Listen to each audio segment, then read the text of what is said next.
My wife believed she was beyond reproach, untouchable, even. That illusion shattered the moment the wife of the man she was having an affair with stormed into their office. Without hesitation, she slammed a stack of damning evidence onto Emily's desk and exposed her secret right in front of everyone. The room went still, like someone had cut the power. Within seconds, my wife's career, image, and pride collapsed in a fiery storm of shame. It was the most jaw-dropping scene I've ever witnessed. But let's rewind. It's bitterly ironic. I was the one who encouraged her to take the job. Emily had been stuck in a rut, too skilled for the role she was landing, her confidence slowly wilting. So when she landed a position as a marketing strategist at one of the city's top firms, I was over the moon. I wrapped her in a hug that night and said, "I'm genuinely proud of you." Her face lit up. "They're lucky to have me," she joked, glowing with energy I hadn't seen in months. At first, I thought everything was great. The late nights, the back-to-back meetings, the constant messages. Those were just the growing pains of demanding new job. Or so I told myself. She chalked it all up to deadlines, intense clients, rebranding campaigns, even volunteering for weekend projects to get ahead. I kept believing it until the energy changed. She no longer shared anything about her day. Her phone became practically glued to her hand, and she guarded it like it held government secrets. One afternoon, I walked past her home office and overheard her whisper, "God, you're trouble." Then came a laugh, low, playful, intimate, a sound I hadn't heard directed at me in a long time. I stopped in my tracks. When I stepped into the room, she quickly closed her laptop screen. "Just wrapping up a Zoom call," she said, voice a little too rushed. "With who?" I asked. "Client work." "It's been a long day," she replied before pressing a kiss to my cheek like a punctuation mark. But something twisted in my stomach. That flirtatious laugh. It wasn't for me. Let me know when you're ready for Chapter 2, where the cracks grow wider and the truth begins to surface thanks to someone unexpected. The affair partner's wife. Chapter 2, The Smoking Gun. Life has a cruel sense of timing. Just as I began to feel the weight of my suspicions, a new name started slipping into Emily's stories. Tyler. "He's just one of the VPs," she would say casually. "Smart guy. Married. Total professional." She always made a point of mentioning he was married. Always professional. A bit too often. That night it all changed. She had left her phone on the nightstand while she showered. It was unlocked. She was humming from the bathroom, relaxed like her world was perfectly intact. I didn't want to be the suspicious husband. I didn't touch it. But then the screen lit up.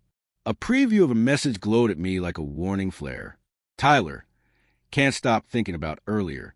Same time tomorrow?" My heart pounded in my chest. Same time what? Same place? Same hotel room? When she came out wrapped in a towel and saw my expression, she instantly froze. "You read it?" she asked, face draining of color. I didn't respond. I just turned and walked downstairs, where I sat in silence for hours. I didn't sleep. I didn't accuse. I wasn't ready for the fallout. Not yet. But I was ready to uncover the truth. And I wasn't the only one.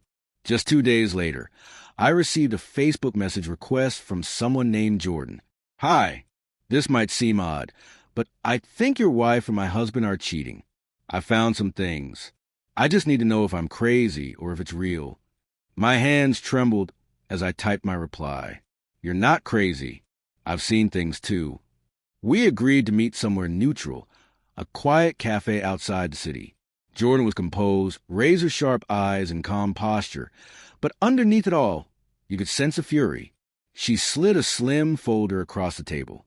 Inside, screenshots, chat threads, photographs. Emily and Tyler, together, in his car, in a booth at a dimly lit bar, at a weekend marketing retreat. They both swore was solo work. One text from Emily stood out like poison ink. "He still thinks I'm staying with my sister. Poor guy. I feel bad sometimes." I sat there in silence, flipping through Betrayal documented in black and white. I remained still, offering only a slow nod. Jordan sipped her coffee, her voice calm but sharp as frost. "They think they're untouchable, that we'll just stay quiet." And in that moment, I realized she wasn't broken.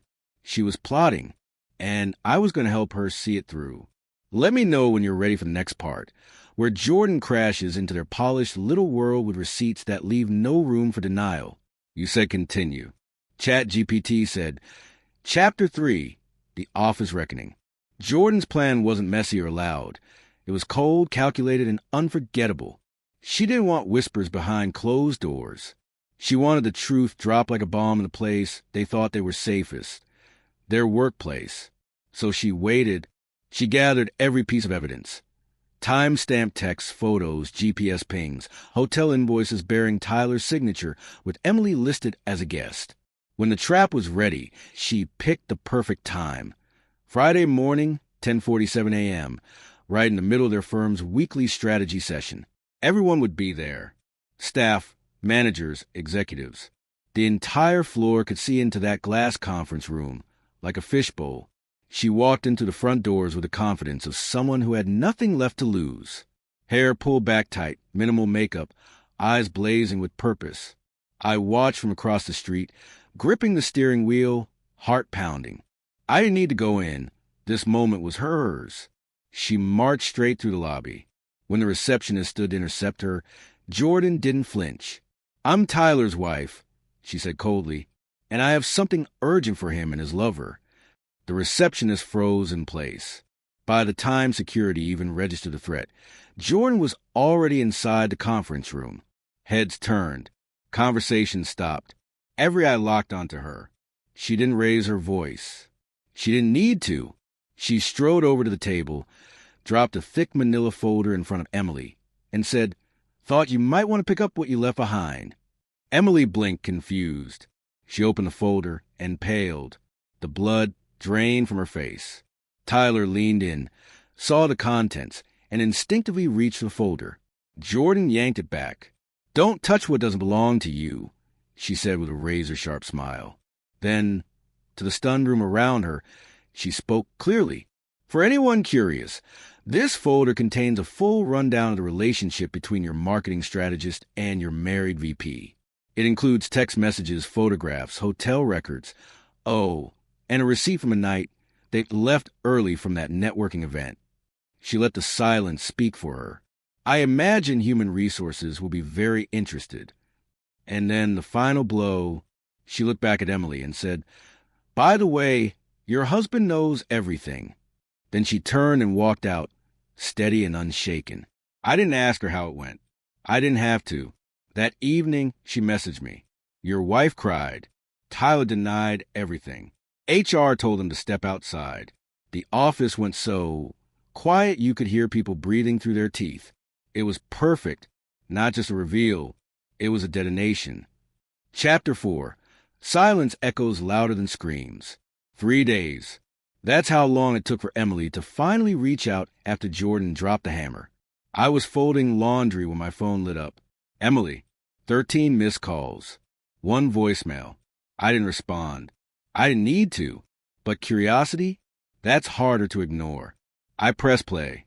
Hey, I guess you've heard. I don't even know where to start. I really messed up. I wasn't thinking clearly. Everything just got complicated. But I didn't mean for it to get this far. Can we please talk? Please. Her voice trembled. Empty, like someone who had just realized the safety net she trusted wasn't there at all. That night, I came home to find her waiting outside my apartment. Hair pulled back, no makeup, red-rimmed eyes. She held a plastic bag with takeout, my favorite meal, apparently trying to rewind time. I cracked the door just enough to speak. She tried to smile. I brought dinner, your favorite. I glanced at the bag, then at her. No thanks. I've already eaten. She gave a nervous laugh. You used to say that whenever you were mad at me. Remember? I'm not mad, I said softly. I'm done. Her face collapsed. Can we just talk? Please? I lost my job.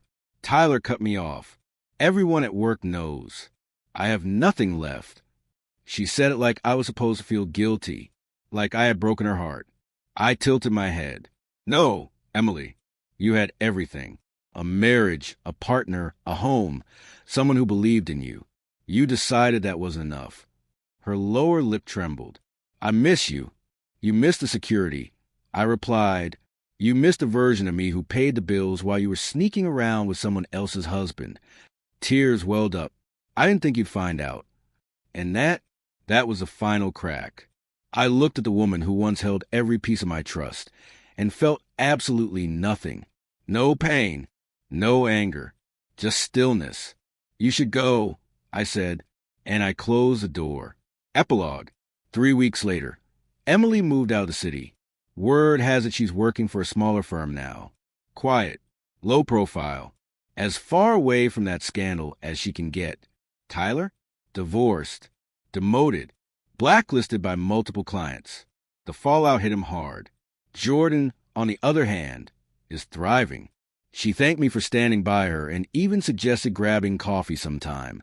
Not romantically, just two people who didn't start the war, but finished it. As for me, I sleep deeper now, because the most satisfying kind of revenge isn't loud or violent. It's stepping aside and watching someone ruin everything with their own hands. Was the revenge justified? Drop your thoughts in the comments. If this story hit home, share it with someone who needs a reminder. Lies unravel, and betrayal always casts a shadow. Subscribe for more true stories of justice, exposure, and quiet power. Because in this space, every secret has a reckoning, and silence, sometimes it speaks the loudest.